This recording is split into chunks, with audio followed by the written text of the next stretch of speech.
Impeachment-ից այդ մասին ինչ է պատմում, որ ուզում են impeachment նորից գործընթաց։ Սեր Աստծո, չգիտեմ, չեմ կարող, խոճապի մեջ եմ։ Բայց ասացին քպականների Ձեզնից եմ իմացել, բայց փողոցային պայքար են մտմտում ընդդիմադիրները, այսինքն Դավիթ Համբարձումյանը սա դրություններ է, ինչ impeachment, ինչ փողոցային պայքար։ Հանրապետականի impeachment-ի գործընթացը նորից թեժացում է։ Եվ ԿՊ-ի падգամավորների հետ է զրուցել։ Գիտեմ, Նարեկ ջան, բայց չի ընտրություններից առաջ, ընտրություններին 6 ամսից առաջ, եթե ես չեմ սխալվում, օրենքով էլ չի թույլ տվել։ Հա, բայց հանրապետականները, չգիտեմ, ասենք 400 հոգի մարդ չունեն, իրանք ընտրություններին մասնակցեն, իրանք ինչ impeachment անեն։ Այսինքն կասկածում եք, որ չի ստացվի ժողովրդին փողոց դուրս հանել, պարոն Սիմոնյան։ Դե impeachment-ի զուգահեռ գործընթաց են համարում փողոցային պայքարը, դրա համար եմ հարցնում։ Իրենք դուք կասկածներ ունեք, որ մարդիկ դուրս կգան փողոց եւ ձեզ պաշտպանեն։ Ես էլ չգիտեմ իմաստը որն է, ես չգիտեմ հիմա ասենք, ես անընդհատ զարմանում եմ, թե այդ մարդիկ ոնց են տասնամյակ շարունակ երկիր ղեկավարել, այս խելքով որ ունեն, այս անկեղծ զարմանում եմ, այո, թող սկսեն։ Բայց ասեն այդ ԿՊ-ի падգամավորների հետ եւս կան քննարկում։ Ասում եմ ռեժիմը խոճապի մեջ է։ ԿՊ-ի բազմաթիվ падգամավորներ գնացել են, լավ, այլ հարցեր, լուրջ հարցեր կան։ Հանրապետականը խոսել է ընտրակեղծիքների մասին։ Հանրապետական կուսակցության ներկայացուցիչը խոսել է ընտրակեղծիքների մասին։ Հանրապետականը որը ընտրակեղծիքների համար ձեր իշխանության օրոք որևէ մեկը չի դատվել, այդ հանրապետական։ Վստահ չեմ, որ ճիշտ պնդում ես անում, որ որևիցե մեկը չի դատվել, բայց ընտրական process-ներ եղել են 2021-ին եւ 2019-ին, եթե չեմ սխալվում, այլ ոչ թե հանրապետականի ժամանակ։ Իսկ այն ժամանակ ինչի հարցը նենց է տալի, ոնց որ ինչ որ մեկի մոտ տենց կասկած կա, հա, քո մոտ կասկած կա, որ միջև, չէ, բա ուրենը այլ հարցակ խոսանք հեսա, բայց քո մոտ կասկած կա անձամբ, որ միջև այդ ընտրություններում օգտագործվել է կեղծարարություն եւ ընդհանրապես այդ բանը, ինչ որ մեկի մոտ կասկած կա։ Իշխանություն, որ կաշառքի հետ կապված իմ մոտ կասկածներ չլինեն, պարոն Սիմոնյան։ Ես քեզ առաջարկում եմ քեզ հրավիրես ֆակտորի տաղավար հարցազրույց վերցնես, կարծում հետաքրքիր կլինի։ Ով Սերժ Սարգսյանը հայտարարել է, որ Մեղրիի հարցով խիստ տագնապներ ունի։ Ձեր թոշակ բարձրացնելը ժուլիկություն է, ընտրություններն արդեն վաղուց է կեղծվել, եւ այս ամենով հանդերձ բնականաբար դուք չպետք է լինեք այլևս իշխանության։ Ես առաջարկում եմ Սերժ Սարգսյանը հաճախ հարցազրույց տա եւ մասնակցի ընտրություններին, եթե կարող է, Սերժ Սարգսյանին որպես քաղաքական անցյալ են վերաբերվում, Սերժ Սարգսյան քաղաքական գործիչ, քաղաքական դաշտում գոյություն չունի, չի կարող ունենալ, այդ մարդը մերժված մնալու է պատմության մեջ, ինքը մերժվածն է։ Ես մերժվածների հետ կապված հիմա աբսուրդ բանը, impeachment, Մեղրի, ինչի մասին է խոսում։ Ինչ է ասում Թրիպի մա։ Մեծ տագնապներ ունեմ եւ մասնավորապես հիշեցնում է ճանապարհի լայնը։ Թող Վալերյան կախմի, մեծ տագնապ։ Պարոն Սիմոնյան, Ռոբերտ Քոչարյանն էլ կարծում է, որ Հայաստանը ստեղծված իրավիճակից ամենալավը ինքը կարող է հանել։ Իր վերջի ասուլիսում ասել է, որ ամենալավը ես կարող եմ ղեկավարել այս երկիրը։ Սա առաջին հարցը եւ երկրորդը տարբեր փորձագետներ նշում են, որ ներկուսակցական քարոզարշավի շրջանակներում ԿՊ-ն իրապես քարոզարշավ է իրականացնում, դեռևս նախընտրական քարոզարշավը չսկսված, ասում են գնում են մարզեր, փորձում են ընկած վարկանիշը բարձրացնել։ Ռոբերտ Քոչարյանը թող նախ կարողանա Հայաստան խմբակցությունը ղեկավարի, նա չի կարողանում ղեկավարել եւ ակնհայտ է, որ Հայաստան խմբակցությունը չի ղեկավարվում իր կողմից, այնտեղ դաշնակցությունը վերցրել է իշխանությունը եւ մնացածը ուղղակի սատելիտ են։ Եվ Ռոբերտ Քոչարյանը ղեկավարելու մասին թող չխոսի, որովհետև ես հասկանում եմ հիմա շատ մարդիկ մոռացել են Ռոբերտ Քոչարյանը իր ղեկավարման տարիներին ինչեր է արել, բայց ասենք ով Քոչարյանը թող ղեկավարման մասին չխոսի, Քոչարյանը այլ բան ունի անհանգստանալու, հաջորդ պարլամենտական ընտրություններին ինքը հատելու է շեմը դաշնակցության հետ եւ հայտնելու է պարլամենտում թե իր ամբողջ ընդդիմադիր ռեսուրսը, որը որ հայկական դաշտում կա, այլ կուսակցություններ են վերցնելու իմ տվյալներով, իմ ինֆորմացիայով միանշանակ այդ խնդիրը ինքը ունի եւ այն ռեսուրսը, որը որ ընդդիմադիր Հայաստանի Հանրապետություն կան ինչ-որ մարդիկ, որոնք ընտրում են իշխանություն եւ կան մարդիկ, որոնք ընտրում են ընդդիմություն, հա։ 2021 թվականին 21%, եթե չեմ սխալվում, ընտրեց Ռոբերտ Քոչարյանին եւ Հայաստան Դաշինքը, այսօր ակնհայտ է, որ հաջորդ գալիք ընտրություններին այդ 21%-ի առույցի բաժինը այլևս Քոչարյանին ձայն չի տալու եւ իր ձայնը տալու է այլ ընդդիմադիր կուսակցությանը եւ սրա մասին Ռոբերտ Քոչարյանը շատ լավ գիտի, դրա համար ասուլիս է տալիս եւ իրեն առաջարկում է որպես վարչապետի տեխնացու, չեմ բացառում, որ իր անձի շուրջ այդ որ խոսում է անձը նայենք ռեյտինգը եւ այլը, ինքը կարող է եւ տենց հավակնություններ ունենա, բայց ինքը պարլամենտ անցնելու խնդիր ունի, հենց թող մեկ դրանով զբաղվի, նոր երկրորդ հարցի վերաբերյալ տեսեք, ես այնուամենայնիվ ինչ-որ քաղաքական գիտելիքներ ունեմ, չէ, ինֆորմացիա ունեմ, ես վստահ եմ, որ 2-3 ընդդիմադիր ուժ կարող են հատել անցողիկ շեմը, որոնցից երկուսը ակնհայտ կամ չեն հատելու, կամ դժվարությամբ են հատելու, այսինքն լինելու է մի հատ մեծ որևիցե ուժ, դա արդեն ընտրաշավը ցույց կտա, կարծում եմ, որ կամ այս նոր ստեղծված մեր ձևով տարբերակն է, կամ Ծառուկյանի տարբերակն է, իրանք երկուսով են մրցելու առաջին ընդդիմադիր ուժ լինելու համար, Քոչարյանը, որտեղ իրանք երկուսն է ձայն են տանելու եւ ձայն են տարել Հայաստան Դաշինքի այդ, այսպես ասած, ընտրազանգվածից, իրանք են իրար հետ մրցելու, թե ով առաջի տեղը կգրավի, իսկ այ Հայաստան Դաշինքը իր Ռոբերտ Քոչարյանով պետք է մրցի։ Իսկ ես թվում է, ով հարցը, ինչ հարց է։ Երկրորդ հարցի հետ կապված բան Սիմոնյանը։ Մի րոպե։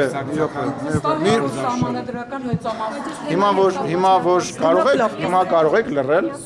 շնորհակալություն։ Ներկուսակցական փայլակին չէ, ասում եք Կուսակցական քարոզարշավի ասում է անվանտակ, ԿՊ-ն քարոզարշավը իրականացնում, փորձում է միջև բուն քարոզարշավը իր ընկած վարկանի շրջանցել։ Ես ուզում եմ հասկանալ, ինչ կա արված, որ չի արվել նախկինում եւ արվել հիմա։ Վարչապետը չի գնացել մարզերով, չի գնացել գյուղերով, պերաշկի չի կերել, որևիցե ձևով հետաքրություն չի ստեղծել իր շուրջ համացանցում, որևիցե ձևով ինֆորմացիա չի տրվել, ինչ նոր բան է արվում, որը որ առաջ չի արվել, ուղղակի հիմա ինտենսիվ է, հա, շաբաթ-կիրակի օրերը մեկ օր կլինի շաբաթ, կլինի օր կլինի շաբաթ-կիրակի կլինի, ներկուսակցական դուք տեսնում եք, որ ուժեղ պայքար է գնում, քննարկում եք այդ պայքարը, ընտրություններ են տեղի ունենում, դա աշխարհում որոշ երկրներում ընդունված պրակտիկա է, հա, Ամերիկայում որ ներկուսակցական այդ քարոզարշավը սկսում է, ոչ մեկ չի ասում որևիցե բան։ Օրենք չի խախտվում, եթե նման դեպքեր կլինեն, կարծում եմ հասարակական կազմակերպությունները, լրագրողները կարձանագրեն, մնացածը դա ներկուսակցական քարոզ արշավ է։ Ես կարող եմ քաղաքացիները ձերկուսակցության անդամ են, դուք փողոցով քայլում եք, քաղաքացիներին ինչ-որ ձևով կաշառում եք, որովհետև երբ որ ամբողջ Ես ձեզ դատի կտամ, անձամբ ձեզ դատի կտամ։ Դուք կգաք դատարան եւ ցույց կտաք կաշառելու դեպք։ Տեսեք, պարոն Սիմոնյան, լավ չէ, Ռուզաննա ջան, պարզա որ ես ձեզ հարգում եմ եւ դրական եմ վերաբերում եւ ձեր ասացի հետ կապված դատարան չեմ դիմի, բայց չի կարելի տենց ասել, որովհետեւ այն բոլոր դեպքերում, երբ որ մարդիկ ուղիղ եթերա չէ ամեն ինչ, զապիս չի, ուղիղ եթերա չէ, այն բոլոր դեպքերում, որ մարդիկ գալիս են նույնիսկ ինչ-որ բան են հարցնում, որը որ գոյություն ունի, մենք նույնիսկ այդ ակնկալիքն ու խոստումը, որը որ կառավարության աշխատանքն է, դրա մասին չենք խոսում։ Մենք դրա մասին չենք խոսում, ուղիղ եթերներ կա։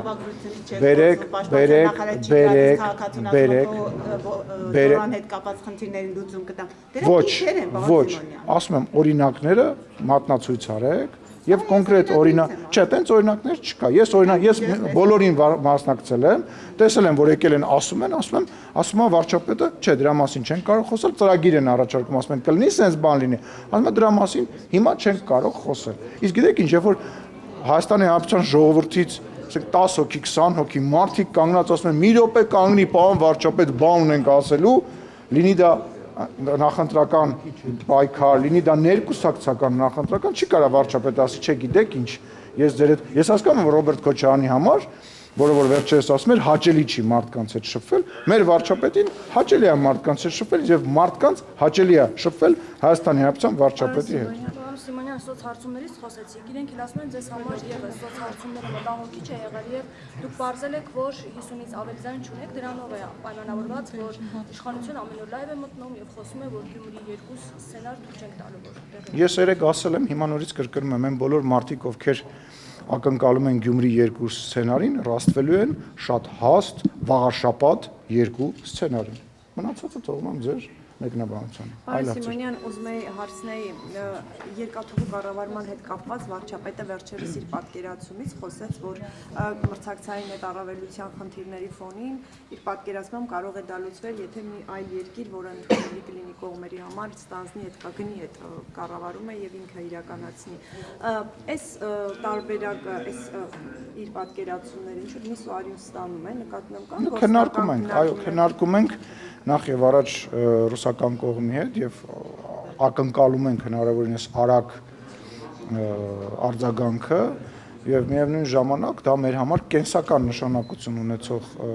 պրոյեկտ է, որի հետ կապված մենք ուղղակի այլընտրանք չունենք չքննարկենք, չզբաղվենք։ Այսինքն Ռուսաստանի հետ արդեն պաշտոնապես քննարկվում է երկաթուղու Դե ասել ենք կառավարումը բարձր, չէ, ինչ որ ասվել է, բարձր ասվել։ Դե նկատի ունեմ Հա, դենց ես մտածում։ Այսինքն պաշտոնական չկա քննարկում եւ հետո Այ դե ասում եմ, ինչ որ ասվում է, բարձր նաեւ ասվում է։ կան իսկ երկրներ, Ռուսաստանից ասում են, որ Այո, կան։ որ երկրները բան Չեմ կարող ասել։ որոնք պատրաստ են գնել կառավարում։ Չեմ կարող ասել։ Չէ, դուք ասացիք կան Մենք ակնկալում ենք, որ կան երկրներ, որոնք որ պատրաստ են գնել, բայց չեմ կարող ասել։ Ռուսաստանը ճիշտ է։ Ասում եմ, որևիցե անուն ես հիմա չեմ կարող տալ։ Որովհետեւ ինչ սովորություն, ասենք մտածում եք, ես հիմա պետք է ինչ որ ենթադրենք ինչ որ մի երկիր ցանկություն ունի, հիմա ասենց 10 տեղ սախցիկի առաջ պետք է ասեմ X երկիրը ժողովրդավար եկեք, դե եկեք ժողովրդավար բոլոր բանը գախնի փաստաթղթերը բացենք, բոլորը գան կարդան։ Չէ, պարոն Ոսեք ժողովրդավարությունը ու բանը խառնում եք իրար։ Բայց նկատում եմ քննարկում ինչ որ երկրների հետ փաստորեն կան, որ ասում եք կան երկրներ, որոնք Չէ, պատրաստ ասում եմ, որ վստահ եմ, որ կան երկրներ, որոնք կուզենան եւ որոնք հետաքրքրվել են, որովհետեւ ես ինքս հանդիպում եմ տարբեր երկրների դեսպանների հետ եւ բնական է հետաքրություն, խոսակցություն դրա մասին կա։ Այլ հարցը թե վերջում ինչ որոշում կլինի։ Պարոն Սիմոնյան, կարող ենք ֆիքսել, որ այդ հարցը, որ պետք է կառավարումը ամեն դեպքում վերցվի Ռուսաստանից, արդեն որոշում է քաղաքական կայացված այդ որոշումը, պարզապես պետք է արդեն բանակցել։ Ոչ։ Ինչու, պարոն Սիմոնյան։ Որովհետև բանակցությունները շարունակվում են։ Եթե կա կայացված որոշում, դա նշանակում է բանակցելը անիմաստ։ Իսկ ինչպես եք վերաբերում Ռուսաստանից հնչող են հայտարարություններին, որ եթե այդ կառավարումը վերցվի, ապա շատ կարճ ժամանակում այդ երկաթուղիների ոնց է կառավարման խնդիրը կգրվի եւ չի ստացվի։ Նույն ձև եմ վերաբերում, ինչպես վերաբերում եմ մնացած նմանատիպ հայտարարություններին Ռուսաստանից։ Այսինքն ոնց։ Այսինքն ոնց որ նախկինում եմ վերաբերվել։ Պարոն Սիմոնյան, Անլուծ այս ոչ, բանին չէ՞։ պատերազմական իրավիճակը հայտնվեց մերձավոր արևելքում, ինչ կարծիք ունեք դրա մասին, մեկ էլ արդյոք դա վտանգավոր չէ թրիփի համար։ Կարծում եմ, որ վտանգավոր չէ, կարծիքս բնական է, շատ ցավում եմ այն զոհերի համար, որոնք որ լինում են եւ հույս ունենք, որ հնարավորինս կարճ կտևի, որովհետեւ անմիջականորեն մեր հարևանի հետ է տեղի ունենում եւ դա չի կարող մեզ չանհանգստացնել։ Միևնույն ժամանակ հասկանում ենք, որ դա շատ մեծ աշխարհաքաղաքական, թերևս ամենամեծ աշխարհաքաղաքական պատերազմներից մեկն է, որը որ Փառք Աստծո մեր հետ որևիցե ձևով կապ չունի եւ պետք է ամեն ինչ անենք, որ մենք այդ խնդրի մեջ այդ կարող եմ վերջացնել, այդ համատեքստում կարող եմ վերջացնել, շնորհակալ եմ։ Եվ հույս ունենք, որ որևիցե ձևով Հայաստանի շահերին դա չի բանանի, դիպչի, միևնույն ժամանակ շատ հաճելի է, որ երևի պատմության մեջ, ասենք տեսնում եք, հա, Հյուսիսում պատերազմ է, Արևելքում պատերազմ է եւ մենք այդ ֆոնին կարողացել ենք Ադրբեջանի հետ միասին խաղաղության եզր ենք գտել եւ խաղաղություն ենք կարծում, որը որ ես չգիտեմ պատմությունը երևի թե կգնահատի, որ այս բարդ իրավիճակում Հայաստանը չներքաշվեց։ Պարոն Սիմոնյան, հնարավոր է պարոն Փաշինյանն օրինակ մի րոպե, հնարավոր է որ նշում եք խաղաղությունը Հայաստանում Ադրբեջանի միջև այս օրինակով փորձի օրինակ ջանքեր գործադրել Միացյալ Նահանգների եւ Իրանի միջև խաղաղության այսպես հաշտության բերի թե ոչ։ Ես չգիտեմ դրա կարիքը կարծում եմ չկա։ Պարոն Սիմոնյան, իսկ Հայաստանը Այդ կետիկներ կսպանի ինքը միջև չպատասխանեն։ Մարտահրավերները համատեքստում Իրանի շուրջ իրական։ Չներքաշվել է ամեն ինչի մեջ եւ Հայաստանի Հանրապետությունը զերծ պահել խաղաղության գործընթացին ինչ որ ձևով որ ինչ որ մեկը կարողանա հարված։ Իսկ Հայաստանը ունի ծրագրեր, եթե հանկարծ իրանահայերը գան Հայաստան նրանց մենք նման տարբերակ քննարկել ենք, բայց պետք է ասեմ, որ այս պայդրությամբ ես տեղեկություն չունեմ, որ թե նախորդ 12 օրյա պատերազմի ժամանակահատվածում, թե հիմա նման վտանգ եւ նման միտում կա, process-ը այդ ձևով այս պահին հələ չի գնացել, չունենք։ Իհարկե բնականաբար յուրաքանչյուր երկիր, որ սահման ունենում, նախապատրաստվում է, որ եթե ինչ, ապա, հա, բայց այս պահին չունենք, որ նման հոսք չի եղել ու չկա այս պահին։ Ես գիտեք ինչն է հետաքրքիր, այդտեղ կարևոր է, որ որքան ես հասկանում եմ, հողի վրա գործողություններ չեն լինելու եւ տրամաբանությունը դա հարված հասցնելու տրամաբանությունն է, որը որ միգուցե դրա վրա ազդում է, որ այդ հոսքը տենց ձևով չի էլ։ Պարոն Սիմոնյան, երկաթուղի հետ կապված մի հարց։ Բայց Կարինեն հարցեր ուզում տալ, Կարինեն ջան։ երեք հպաղականները այսպես էս կուկուրուզ բերաշկի քարտի։ Չեմ լսում։ Երեք հպաղականները կուկուրուզ բերաշկի քարտի էս ֆոնի վրա, որ Իրանում անհանգիստ են, իրենք ասում են, որ անվտանգության խորհուրդը նիստում ամեն ինչ տվել է Հայաստանին վտանգ չի սպառնում, մինչդեռ 26-ի զեկույցում արտաքին հետախուզական ծառայությունը եւ ես նկատեցի, որ անվտանգության խորհրդի նիստում հենց Քրիստինե Գրիգորյան, ինքն է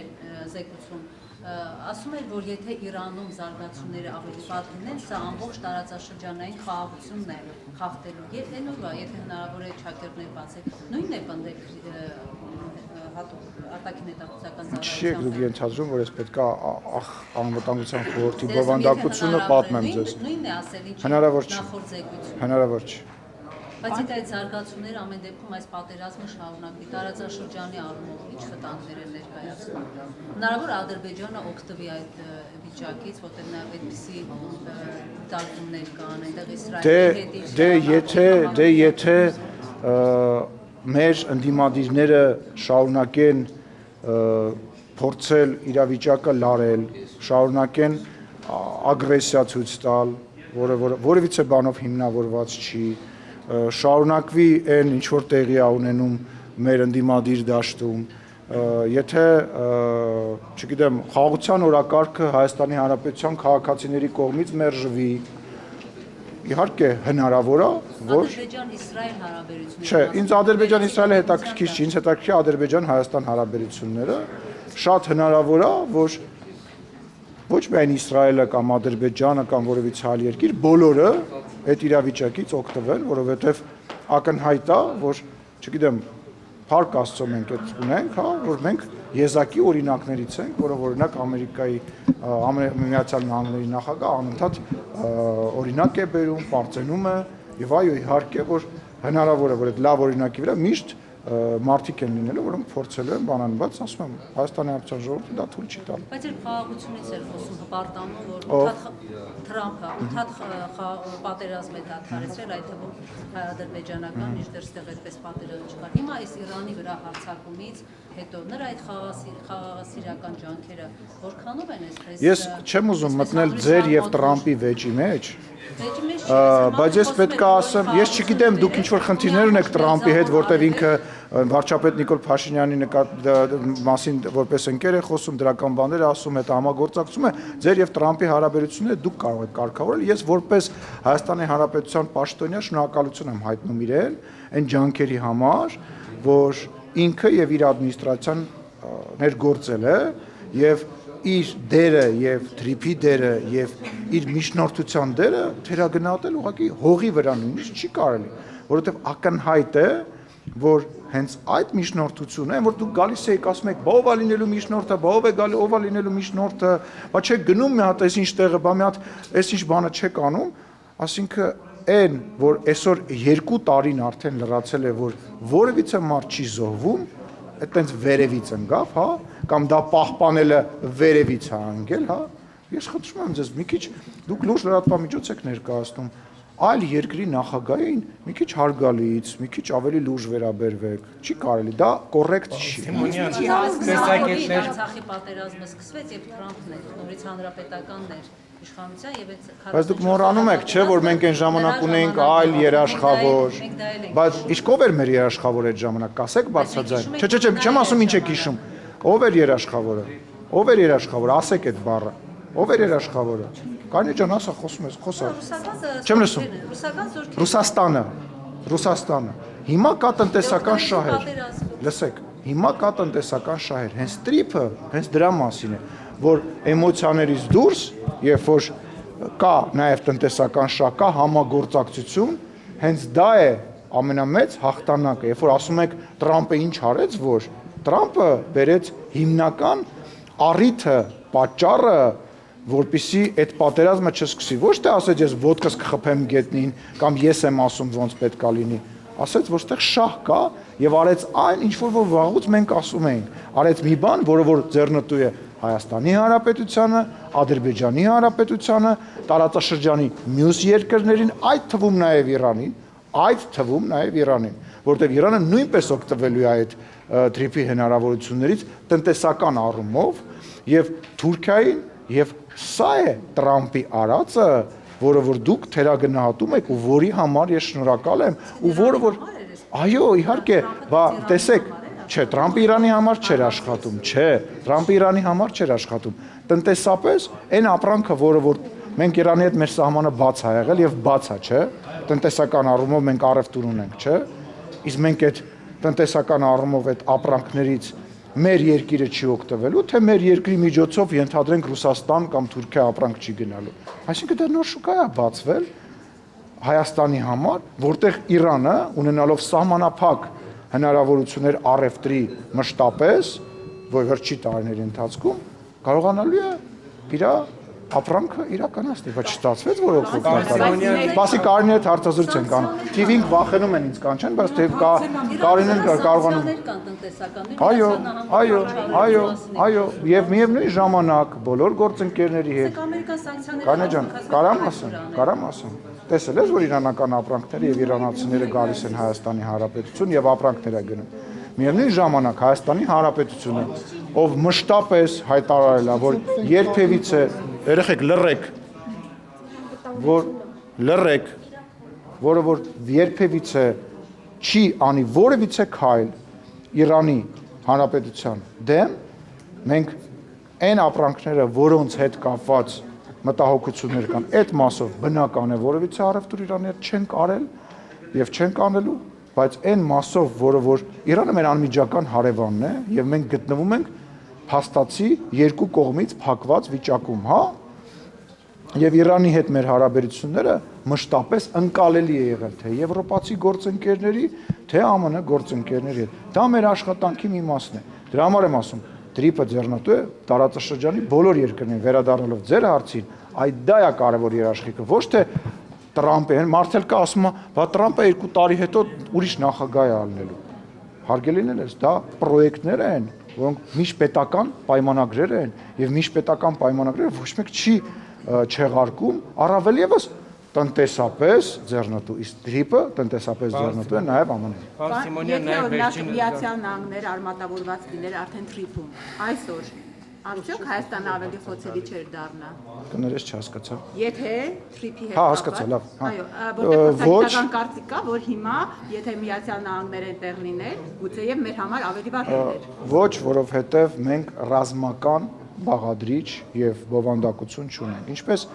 հայտարարեց նաեւ Իրանի արտաքին գործերի նախարարը, իրենք որևիցե այն երկրների չեն հարվածել եւ իրենց հարևաններին չեն հարվածում, իրենք հարվածում են ռազմական կառույցներին, որոնք կան այդ երկրում։ Հայաստանի Հանրապետությունում որևիցե ռազմական կառույց չկա, եւ ասեմ ավելին, եթե չեմ սխալվում, իրոք չեմ սխալվում, Սյունիքում մենք ունենք նաեւ Իրանի հպատոսություն։ Այսինքն ես չգիտեմ, ինքը կարծում եմ այդ փորձագետը մի քիչ ուռճացրել է։ Կաթողիկոսին հեռացնելու իշխանության ծրագիրը չիրականացավ, տեսակետներ կան նաև մամուլում տեղեկություններ, որ փորձ է արվում ընտրություններից հետո նորից վերադառնալ այդ թեմային, նաև դրանով է պայմանավորված, որ արդեն կիրակի օրերը Նիկոլ Փաշինյանն էլ պատարագի չի գնում, ներկուսակցական քարոզարշավի է, Իջմիածնի գանձերը Հայաստանից տանելու վերաբերյալ անգամ դատախազությունում որևիցե գործ չկա, հայտարարվում է, որ սա անպատվորգող հայտարարություն է եղել Նիկոլ Փաշինյանի կողմից, ինչու իշխանությունը այս հարցում զատնի դրեց։ Նախ իշխանությունը այս հարցում զատնի չի դրել, այլև ջան, որովհետև այն process-ը, որը որ սկսել է, այլևս անդառնալի է, այլ հարց է, թե ինչ փուլում եւ ինչ ժամանակացույցում, ինչպես ասաց Ռոզանը, ինչ գործողություններ կարվել, այդ գործընթացը սկսվել է, Կտրիչ Ներսիսյանը որևիցե ձևով չի կարողանում ինչ ա եղել։ Չէ, ասում բաղուց չէի ասել Կտրիչ։ Ինչա քեզ տենց ուրախացնում։ Չի ուրախացնում, ուղղակի։ Չեմ հասկանում անկին։ Լավ, մի շեղեք։ Որևիցե ձևով չի տիրապետում իրավիճակին, չի կարողանում որոշումներ կայացնել, այդ process-ը կշարունակվի այնքան ժամանակ, մինչև կավարտվի իր բնականon ձևով, ինչ վերաբերում է վարչապետի պատարակներին գնալուն, դա իր անձնական որոշելիքն է, ինքը գնալու է, էլի է գնալու, ես վստահ եմ, խոսել եմ իր հետ դրա մասով, նույնիսկ քարոզարշավի հետ կապված մենք խոսակցություն ենք ունեցել, ասել է ես չեմ կարող, ես պետք է գնամ պատարակների, պետք է ինչ-որ ժամանակացություն հենց անենք, բայց դե ասենք մարդու անձնական աղոթքի հետ կապված կարծում եմ ես չէ որ պետք է խոսեմ։ Նկատի ունեմ, որ ըստ էության այլևս ակտիվ չի այս թեմայով իշխանությունը։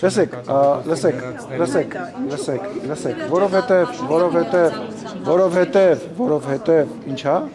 Իվերջո 7-8 ամիս, այսպես ասած, Լսեք, խափարը մնացիր լսեք, եւ արդյոք սա չի խոսում, որ Փաշինյանը այլևս չունի Չէ, տասնուքի այն չի խոսում։ որպեսզի ժողովուրդը Ոչ, չի խոսում։ Այդ խոսում է այն բանի մասին, որ Փաշինյանը ունի պատասխանատվության շատ բարձր աստիճան իր մեր երկրի, իր գործողությունների եւ հախուռն որևիցե բան չի անում, այլ ամեն ինչ անում է շատ հաշվարկված եւ իմանալով թե երբ ինչ է պետք անել եւ վստահեցնում եմ ձեզ, ասենք ես ուղղակի զարմանում եմ, մեկ-մեկի մոտ տպավորություն է, որ դուք տենց ուզում եք ասեք այն ինչին դուք հավատում եք, այլ ոչ թե այն իրականությունն է։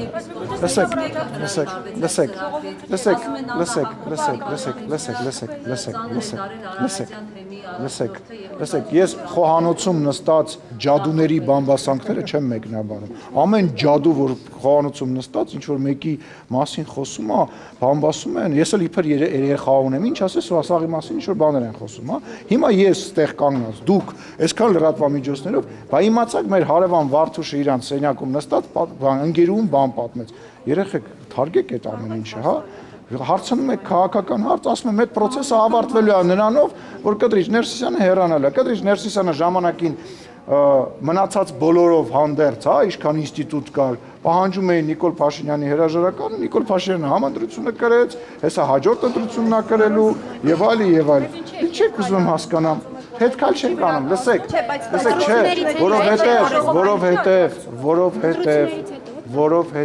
որովհետև չենք ուզում որևիցե ձևով այնպիսի բան անենք, որը որ կարող է ընկալվել Հայաստանի Հանրապետության վարկանիշին կամ Հայաստանի Հանրապետությանը վնասել։ Դա ինչ է նշանակում, պարոն Սիմոնյան, դա ինչ է նշանակում։ Լավ դե հիմա հարց տամ, էլի։ Լավ դե հիմա այն դու սկզբից հենց անձամբ դու եկել ես այստեղ, ինձ ասում էիր, սա հարձակում է եկեղեցու վրա։ Դրանից հետո եպիսկոպոսները սկսեցին մեկը մյուսից հերթ չտալով հրաժարվել եւ միանալ։ Եկաք ասեցիք, եկաք չասեցիք, բայց այդ մարդիկ լավ էլի, մի խնդրում եմ, նորից,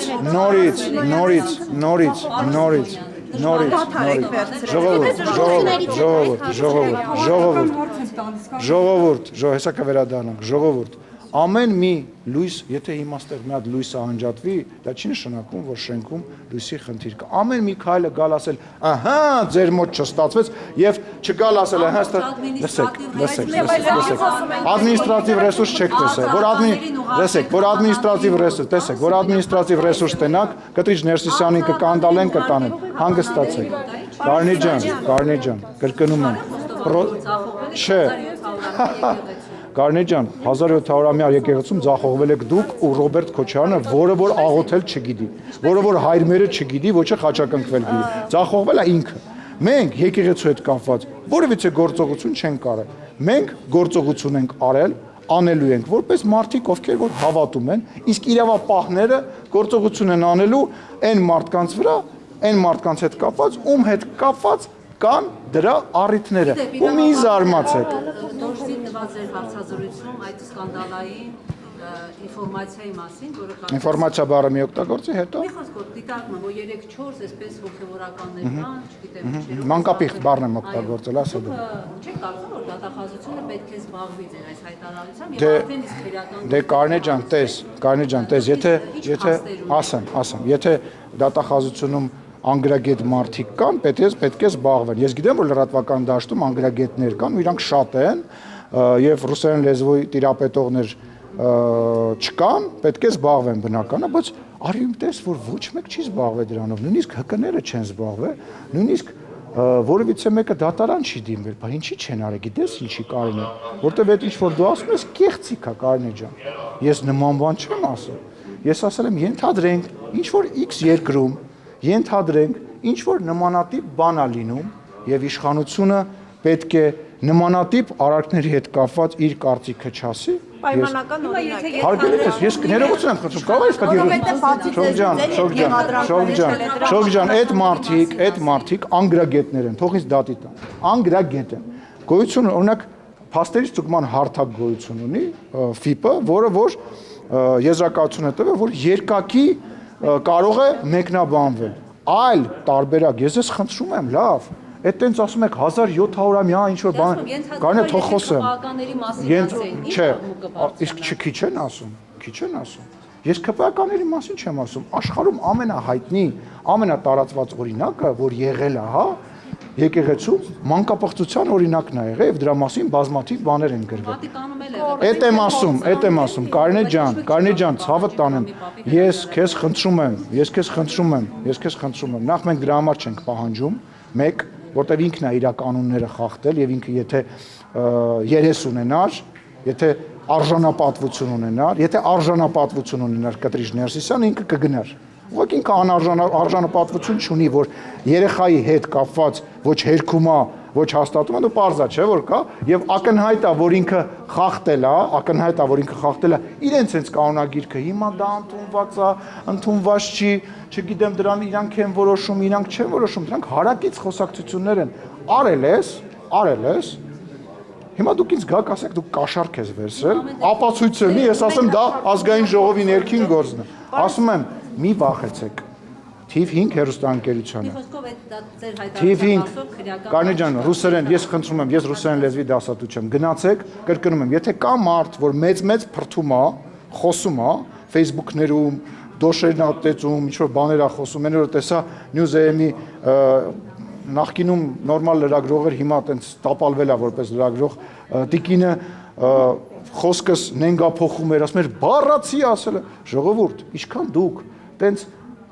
դատարկ թեմաների, աճ պարություններով զբաղվեք, այնքան ընդդիմությունը նույն տեղում դոփելու է, շարունակեք դա անել։ Իսկ եթե կա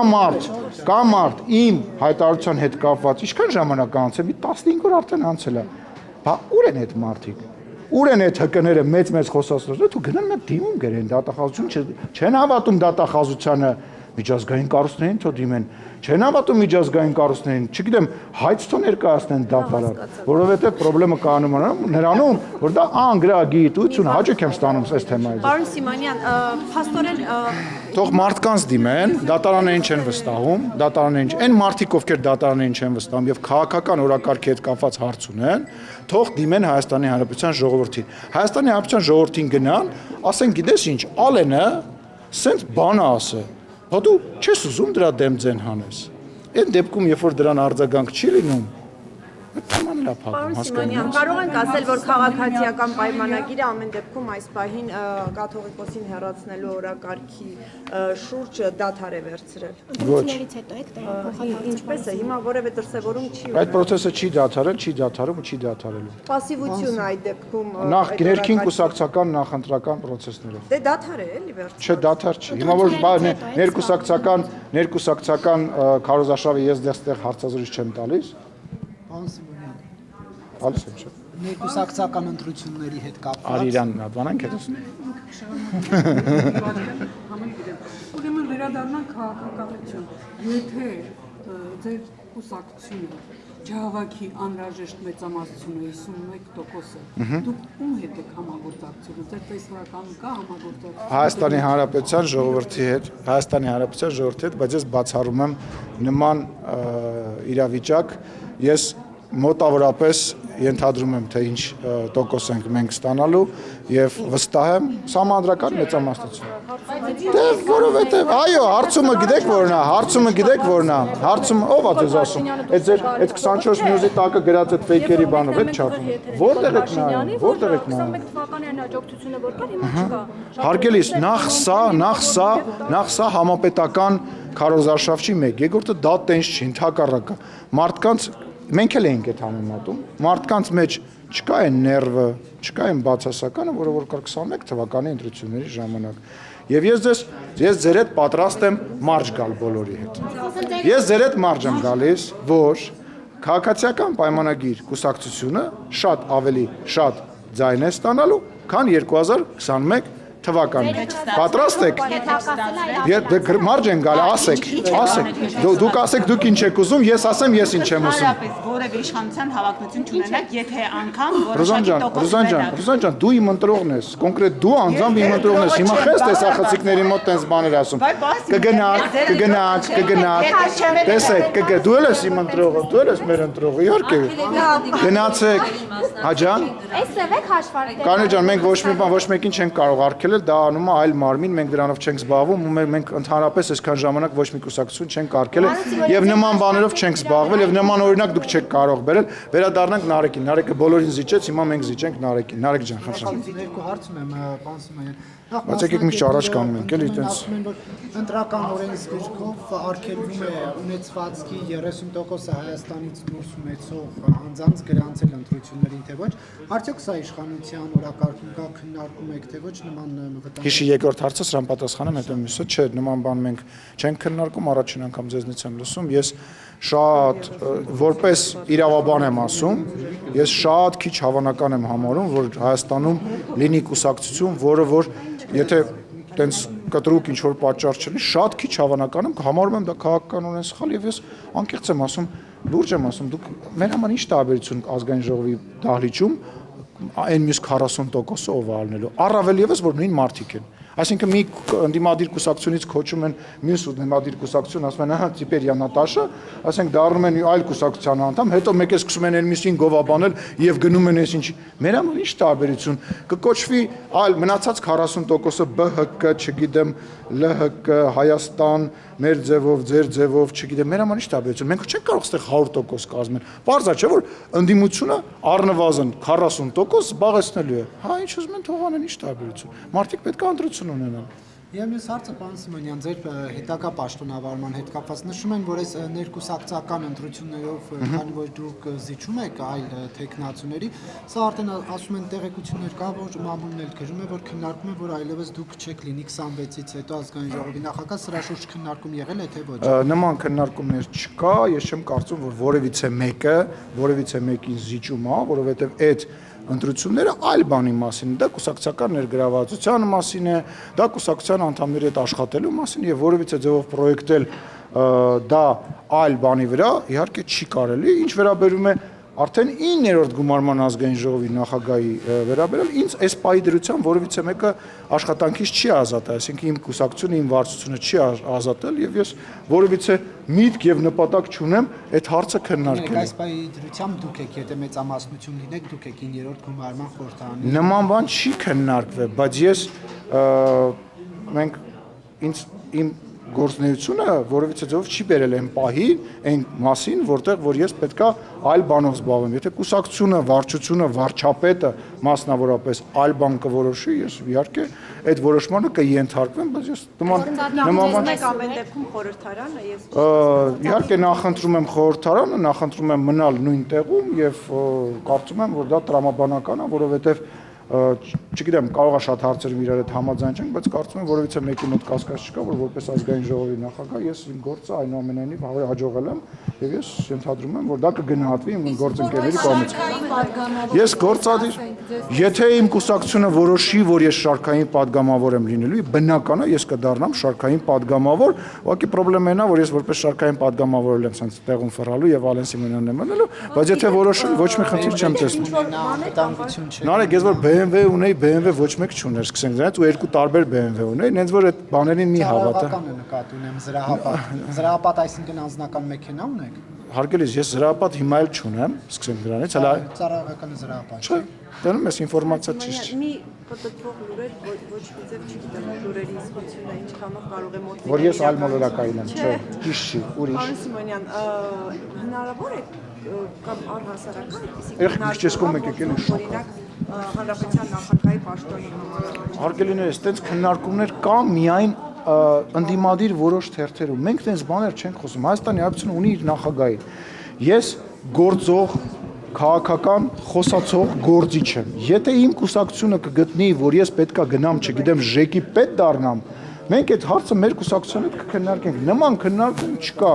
Եվ ես ենթադրում եմ, իմ գործունեությունը թույլ չի տալիս, իմ անցած ճանապարհը, իմ ծառայությունները, որը որ ես մատուցել եմ Հայաստանի Հանրապետություն, որպես պարլամենտական, թույլ չի տալիս նման խոսակցությունների հետ։ Պարզա որ ուզում են մեզ իրար հետ կռվածնեն, չգիտեմ, իմ ընկերների անուններն են տալիս, քաղաքացիական պայմանագիր, Տիկին Մակունցը իմ ընկերն է, շատ լավ աղջիկ է, եթե իմ կուսակցությունը կորոշի, որ ինքը պետքա լինի, ես միայն ուրախ կլինեմ, բայց ժողովուրդ, ես սաղ եմ, ես կամ ու ես շարունակելու եմ գործել ու լսում եմ այս ամեն ինչը, դադարեցրեք ես անտեղի խոսակցությունը։ Շնորհակալություն։ Դե մամուլը դա ասում է, որ մեզ կռվածնի։ Չի ստացվել մեզ կռվածնել։ Բոլորի անունները, ում անունները տվել են, իմ ամենամոտ ընկերներն են։ Իմ տան, իրար տուն գնալով, ընտանիքներով ընկերություն, մենք նայում, կարդում, ծիծաղում ենք դրանց վրա։ Այդպես ընկերներ էլի եք ունեցել, որ Հայկ Սարգսյանի հետ ինձ մամուլը չի կռվածնել եւ ես Հայկ Սարգսյանի հետ կռված չեմ, մենք ուղղակի տարբեր հարցերի հետ կապված տարբեր կարծիքներ ունենք։ Այսինքն դուք կարծում եք, որ ես բոլոր 70 կամ չգիտեմ 100 падգամավորի հետ ընկերական հարաբերություններ ունեմ, մեկի հետ մոտ եմ, մեկի հետ այդքան մոտ չեմ, մեկի հետ իրար տուն ենք եթում, մեկի հետ հենց գործում ենք։ Արթուր Մանեցյանի հետ էլ եք ընկերներ, պարոն Սիմոնյան։ Եվ Եվ որ ասում եք ամենամոտ ընկերների հետ են փորձում կռվածնել։ Եվ ինչ անեմ։ Այսինքն կյանք է եւ ամեն ինչ տեղի ունի։ Բայց Արթուր Վանցյանի հետ ես չեմ կռվել պաշտոնի պատճառով, կռվել եմ այլ բաների պատճառով, որի մասին հիմա չեմ ուզում խոսել, որտեվ նախ Արթուր Վանցյանը քաղաքական առումով էլ հետաքրքիր չի, կարծում եմ, այն բանից հետո իդեպ ճիշտ որոշումից հետո չմասնակցել ընտրություններին, ես ուրախ եմ, որ ինքը տենց որոշում ա կայացրել եւ իր կյանքի ամենաճիշտ երկրորդ որոշումն է։ Դե աջակցի թող աջակցի, բան չունեմ, բայց եթե հին մեթոդներով է աջակցելու, իրավապահները գործելու են եւ այդ աջակցողներին տանելու են աջակցելու։